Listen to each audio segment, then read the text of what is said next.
नमस्कार विद्यार्थियों, PS group of education में आप सभी का स्वागत है। आज हम एनटीटी के चैप्टर नंबर 9 समाज के बारे में अध्ययन करेंगे। समाज। मनुष्य एक सामाजिक प्राणी है जो समाज में रहकर ही अपना विकास करता है। मनुष्य एक सामाजिक प्राणी है। सामाजिक प्राणी है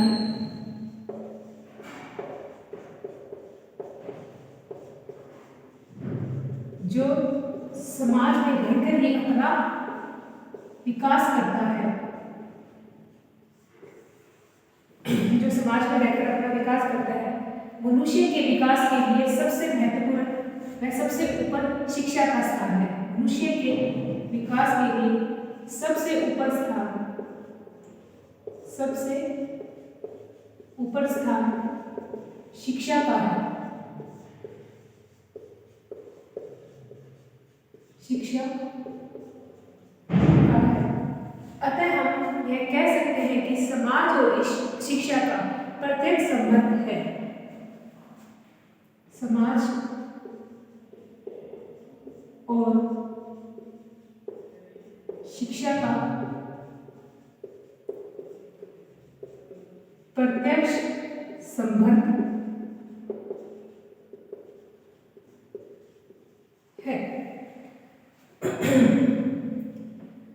समाज मनुष्य के अंदर अपनी आवश्यकता व अपने अनुकूलन शिक्षा का विकास करता है और उसकी आवश्यकता के अनुसार मनुष्य में शिक्षा को नियोजित करता है।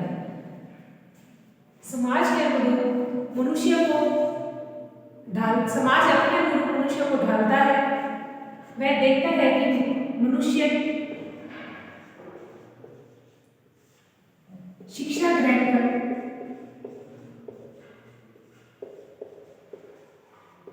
समाज के अनुकूलन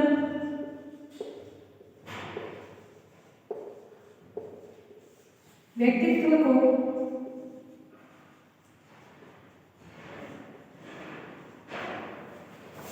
धारण करें। समाज अपनी आवश्यकता व आदर्शों के अनुरूप समाज अपनी आवश्यकता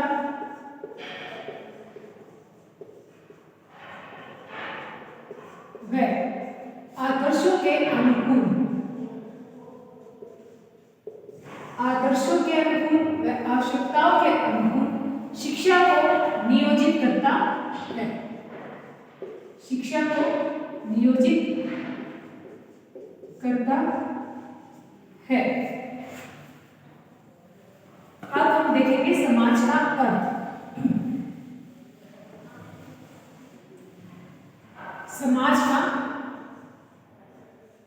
अर्थ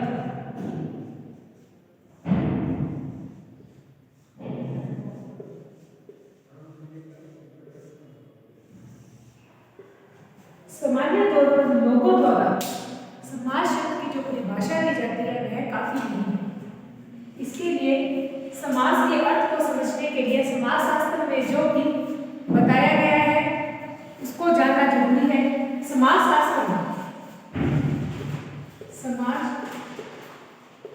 शास्त्र में समाज शब्द का एक विशिष्ट महत्ता दी गई है।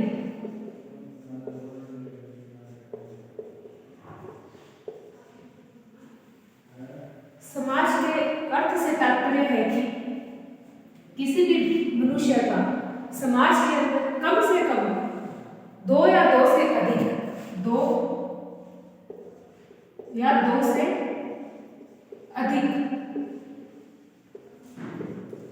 व्यक्तियों का होना आवश्यक है। दो या दो से अधिक व्यक्तियों का होना आवश्यक है। इसके साथ ही दो या दो से अधिक व्यक्तियों के होने के साथ साथ इन व्यक्तियों में आपस में पारस्परिक संबंध होने आवश्यक है।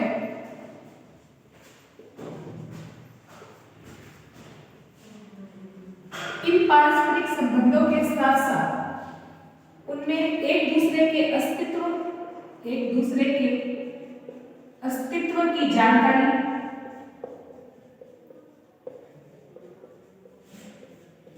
व निर्भरता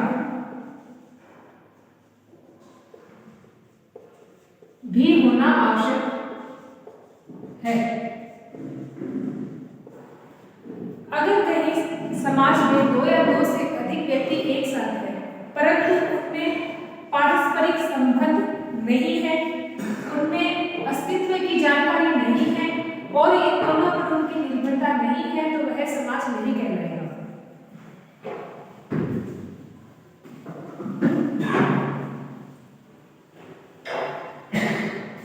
इसको हम इसकी परिभाषा के अर्थ में लेके समझते हैं।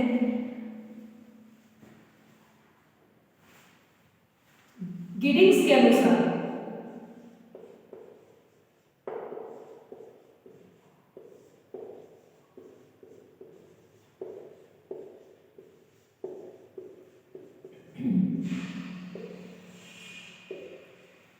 गिडिंग्स ने क्या कहा है, समाज स्वयं एक संघ है।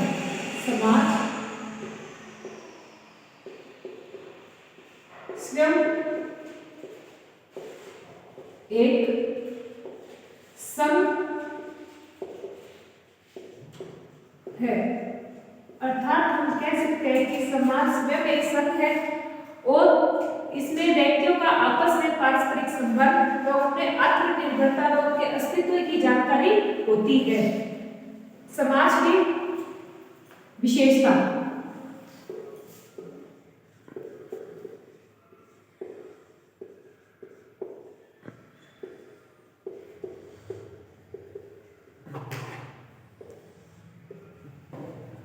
समाज की विशेषता में हम देख सकते हैं, समाज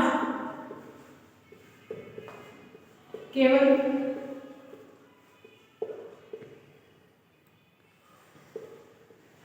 मनुष्यों का ही नहीं, समाज केवल मनुष्यों का ही नहीं अपितु मनुष्यों के साथ साथ पशु और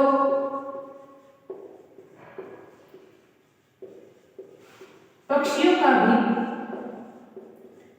होता है।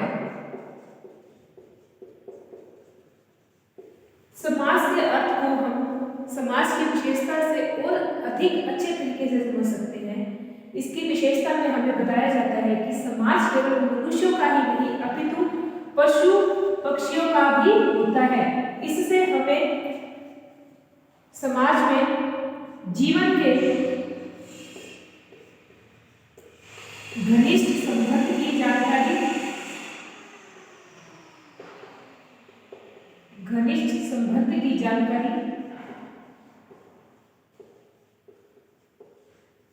प्राप्त होती है।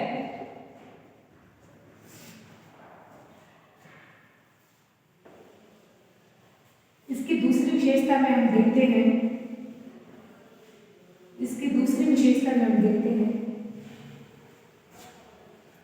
समाज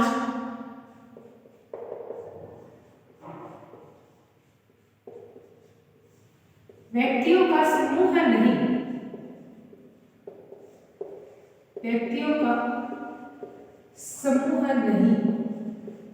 बल्कि इसमें बताया है समाज को केवल व्यक्तियों का समूह नहीं कहा जा सकता।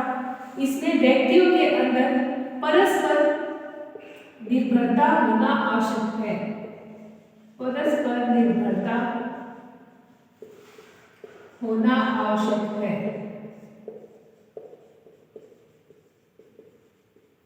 अगर समाज के व्यक्तियों के समूह में परस्पर निर्भरता नहीं है, उनको एक दूसरे के अस्तित्व की जानकारी नहीं है, तो वह समाज नहीं कहलाता। समाज कहलाने का सही मकसद है कि व्यक्तियों के समूह में परस्पर निर्भरता होना और उनके अस्तित्व की जानकारी उन्हें होना। इसकी तीसरी विशेषता को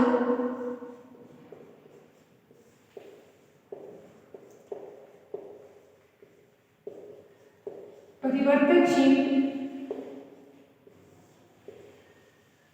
भी कह सकते हैं।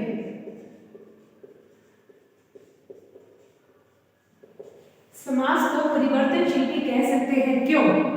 क्योंकि समाज के अंतर्गत उनमें जो मनुष्य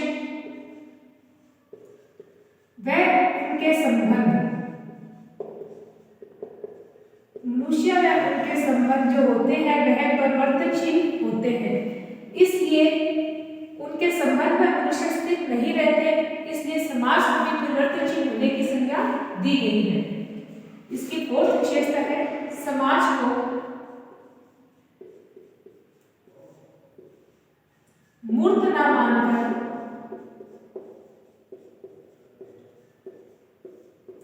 अमूर्त माना जाता है। समाज को मूर्त की संज्ञा ना देकर अमूर्त की संज्ञा दी गई है, क्यों?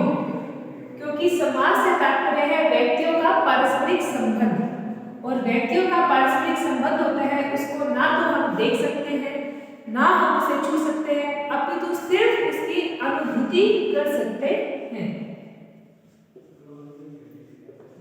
इसी अनुभूति मात्र को करना समाज को अमूर्त रूप प्रदान करता है। समाज अपने हिसाब से व्यक्तियों का निर्माण करता है, वह व्यक्तियों को अपने आवश्यकता व पूर्ति के अनुरूप शिक्षा प्रदान कर उनको अपने अनुकूलन ढालता है। इस टॉपिक के नोट्स आपको वीडियो के नीचे प्रोवाइड करवा दिए जाएंगे। धन्यवाद।